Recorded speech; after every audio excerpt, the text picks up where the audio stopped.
Every day, thousands of cars pass through the gates of Fort Gordon. But there's something else that should be making its way on post. Money, and a lot of it. It appears tens of millions of dollars disappeared. Meet Dan. I don't come here lightly. That's because something heavy I'm terrified. has been weighing Dan down. I have to tell you, I'm terrified. Terrified of losing his job, but even more afraid of what he says is happening at Eisenhower Army Medical Center. He claims something he sees there every day at work is costing you millions. My goal was to help the department so I could move up. And it morphed into this other thing, and now I'm sitting here talking to you, and it's surreal. You could say the amount of money he's talking about is surreal. Let me show you. Let's start with $1 and a football field. If you lined them up side by side, it would take 500,000 $1 bills just to cover one football field. But a lot more than that is missing. Let's start with first what the Army is admitting is missing from Eisenhower: $21 million. That's enough dollar bills to cover 42 football fields. It's money that's owed to the government. Yes. And that was frustrating because you recall sequestration. When we got sent home and they didn't know if they were going to be able to pay us, I had to get an extra job.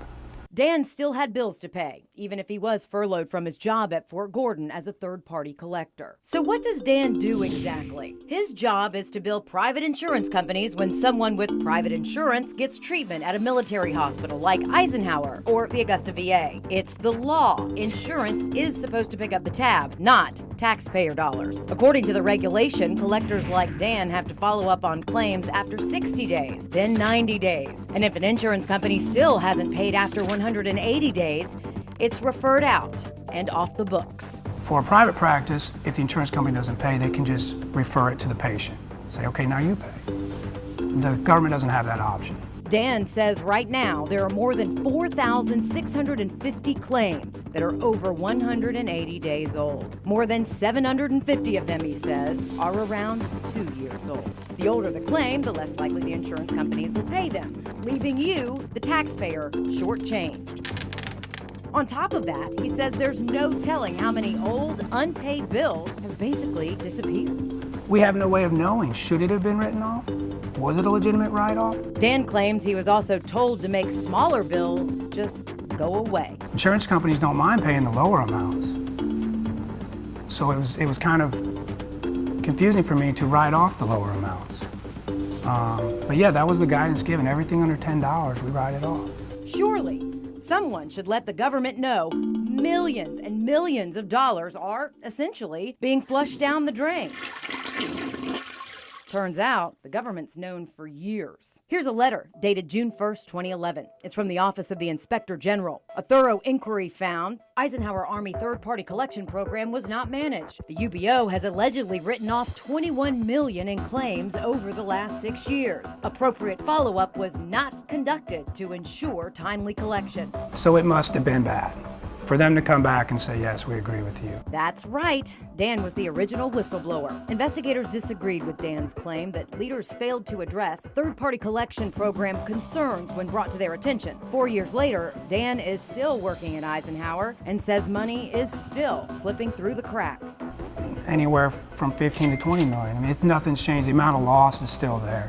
So add that to the $21 million he reported, and we could be looking at more than $40 million that's now MIA from Fort Gordon. Perhaps we're looking at game-changing money when it comes to the Department of Defense. I think so, and all facilities are doing bad. We're not the only one. Bad could be an understatement, because that $40 million missing from Fort Gordon, it's just a drop in the bucket. News 12 went digging into GAO reports where the government investigated itself. In 2002, investigators note military treatment facilities were losing opportunities to collect millions of dollars. A 2004 report puts a dollar figure on it. Auditors looked at 35 larger military hospitals, including Eisenhower. And get this, they found insurance companies should be paying $44 million to the government every year. Instead, every year, you, the taxpayer, essentially had to pick up the tab. 2/3 of military hospitals weren't even audited. So who knows how much of your money had to fill in the cracks? The problem, pervasive.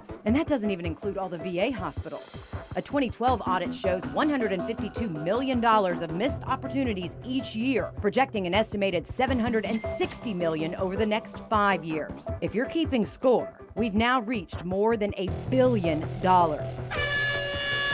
$1 billion! Dan says he's lost something in all of this, too. He believes that speaking up is preventing him from moving up. He says ever since he blew the whistle, he's been turned down for job after job after job. It's like getting our warning for speeding every day that you go to work. It's getting old. But before old claims get even older, Dan's giving a warning of his own, and he hopes this time more people will pay attention.